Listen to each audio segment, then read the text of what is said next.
حضرت ابو سعید خدری رضی اللہ تعالیٰ عنہ فرماتے ہیں کہ رسول اللہ صلی اللہ علیہ وسلم جب کوئی کپڑا پہنتے تو اظہار مسرت کے طور پر اس کا نام لیتے۔ مثلا اللہ تعالیٰ نے یہ کرتا، عمامہ، یہ چادر وغیرہ مرحمت فرمایا ہے۔ پھر یہ دعا پڑھتے، اللہم لک الحمد کما کسوتنیہ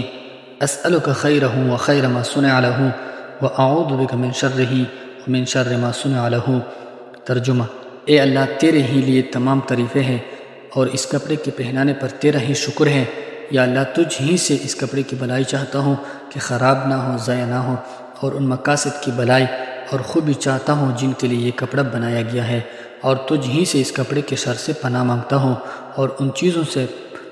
چیزوں کے شر سے پناہ مانگتا ہوں جن کے لیے یہ کپڑا بنایا گیا ہے۔ کپڑے کی برائی تو ظاہر ہے، اور جس چیز کے لیے بنایا گیا ہے اس کا مطلب یہ ہے کہ گرمی، سردی اور زینت وغیرہ جس غرض کے لیے پہنا گیا، اس کی بھلائی یہ ہے کہ اللہ کی رضا میں استعمال ہو،